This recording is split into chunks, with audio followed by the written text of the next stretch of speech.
Uh, well, currently, my name is Lucifen, and I am part of a OSDD system, which is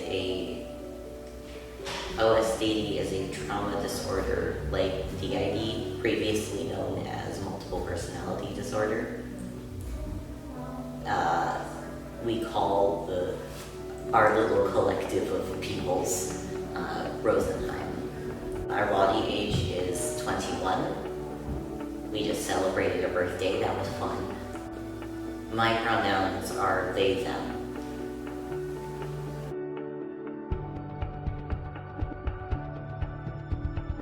Well, I started out not living on my own like most people do.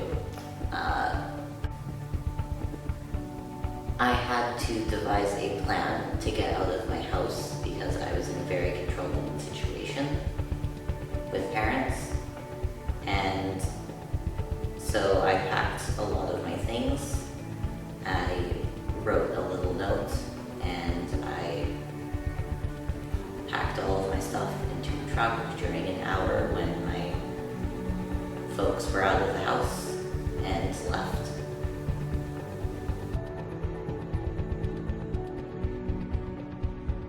Well, the one that picked me up was my aunt that lived in a city nearby.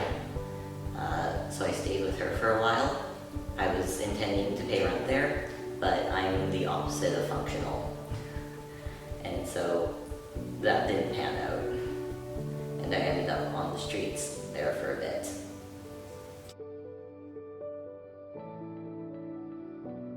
There was a shelter in town.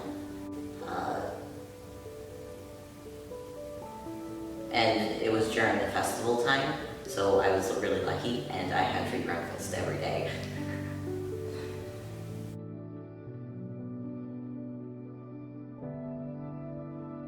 It was scary, but it also wasn't in a way. Like, it's weird to explain. My access to the memories says that it was a happy time. I cried like 2 or 3 times, but like it was stressful. Of course I did, but I also don't remember those times very well.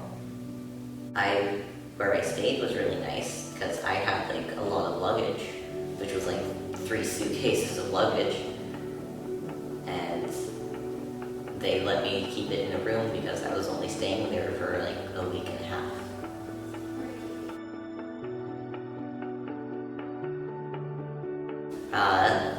My family here helped me get a bus ticket from the place I was to a place nearby. I was there for a couple days, and then I got a ticket to a place near Prince George because Prince George didn't have the Greyhound bus going there, and my aunt picked me up from nearby, and I stayed with her for a bit.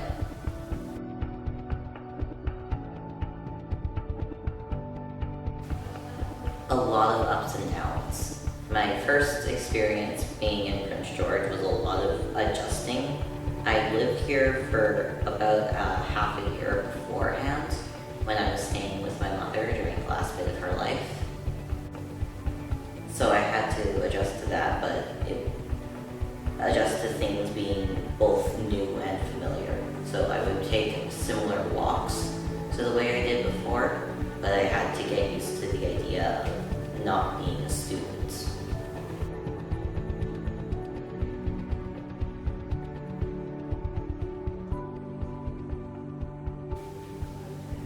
Well, a journey of self-discovery does happen through the whole life, but for us, the beginning of that journey was being able to find resources and start making progress on learning about our mental health.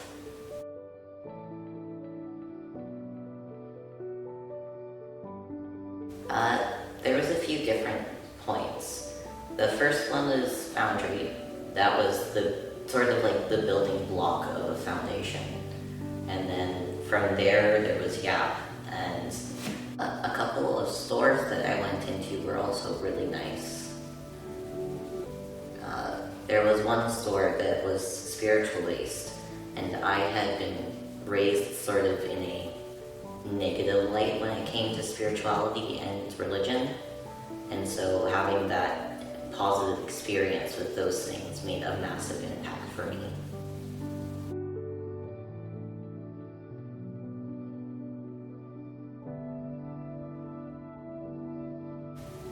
Well, there's two things.